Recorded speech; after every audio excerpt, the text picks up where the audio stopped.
ہمارے چینل انوار شریعت آصف رضا میں آپ کا خوش آمدید۔ آئیے ہم سب مل کر علم دین عام کریں۔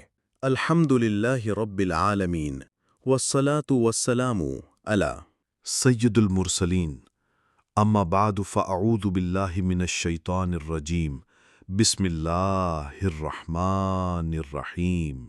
علم کی فضیلت پر مشتمل 20 اقوال بزرگان دین۔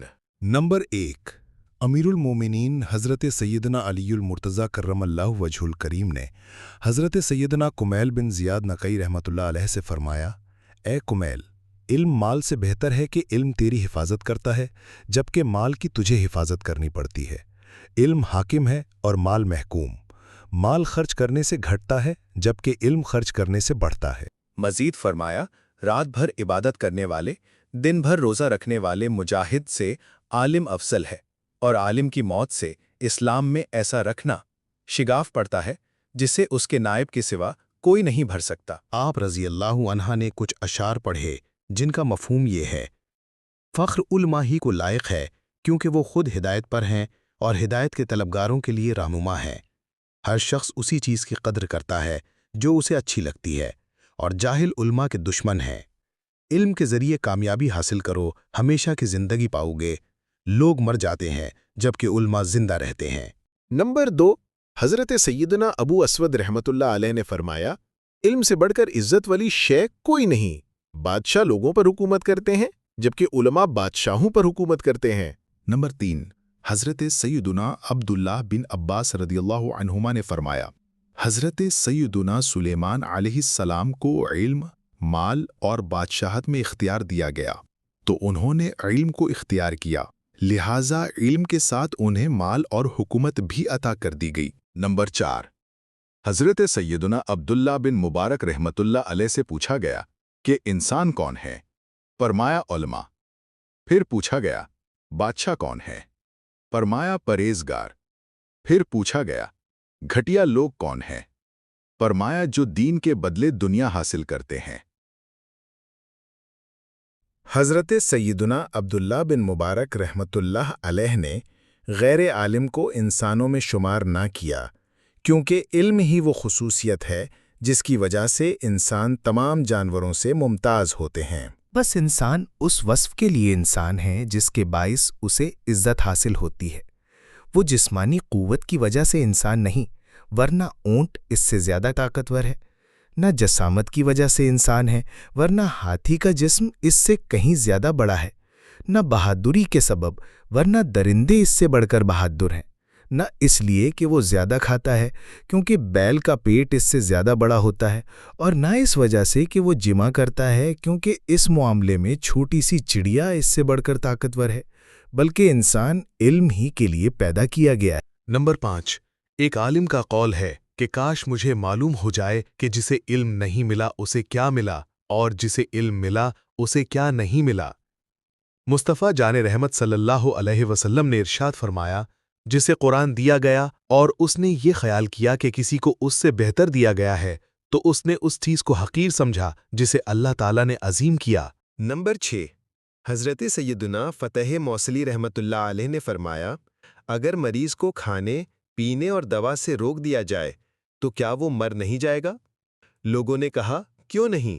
فرمایا دل کا بھی یہی معاملہ ہے کہ اگر 3 دن تک اس سے علم و حکمت کو دور رکھا جائے تو وہ مردہ ہو جاتا ہے۔ آپ رحمت اللہ علیہ نے بالکل سچ فرمایا، کیونکہ جس طرح کھانا بدن کی غذا ہے، اسی طرح علم و حکمت دل کی غذا ہے، جن کی بدولت وہ زندہ رہتا ہے، اور جس کے پاس علم نہیں اس کا دل بیمار اور اس کی موت لازمی ہے، لیکن اسے اس بات کی خبر نہیں ہوتی، کیونکہ دنیا کی محبت اور اس میں مشغولیت اس کے احساس کو ختم کر دیتی ہے، جیسا کہ خوف کے غلبے کے وقت زخم کی تکلیف کا احساس نہیں رہتا، اگرچہ تکلیف موجود ہوتی ہے۔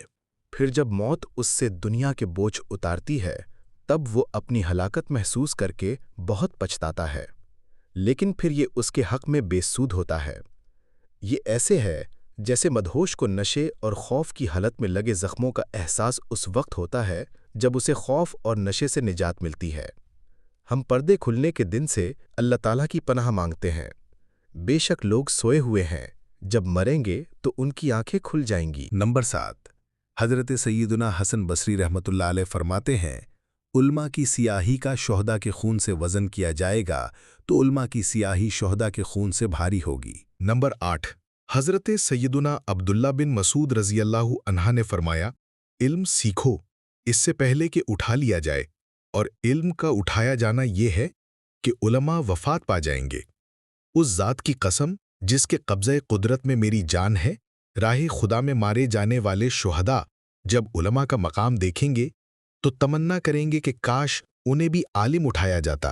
کوئی بھی عالم پیدا نہیں ہوتا، علم سیکھنے سے ہی آتا ہے۔ نمبر 9 حضرت سیدنا عبداللہ بن عباس رضی اللہ عنہ نے فرمایا رات میں کچھ دیر علم کی تکرار کرنا مجھے ساری رات شب بیداری سے زیادہ محبوب ہے۔ اسی طرح حضرت سیدنا ابو ہریرہ رضی اللہ عنہ اور حضرت سیدنا امام احمد بن حنبل رحمۃ اللہ علیہ سے بھی منقول ہے۔ نمبر 10 حضرت سیدنا حسن بصری رحمۃ اللہ علیہ اس ارشاد باری تعالی ترجمہ کنز الایمان اے رب ہمارے ہمیں دنیا میں بھلائی دے اور ہمیں آخرت میں بھلائی دے اور ہمیں عذاب دوزخ سے بچا کی تفسیر میں فرماتے ہیں دنیا میں حسنتاً سے مراد علم اور عبادت ہے، جبکہ آخرت میں اس سے مراد جنت ہے۔ نمبر 11 کسی دانا سے پوچھا گیا کہ کون سی چیزیں ذخیرہ کرنی چاہیے؟ جواب دیا وہ چیزیں کہ جب تمہاری کشتی ڈوب جائے تو وہ تمہارے ساتھ تیرنے لگیں، یعنی علم۔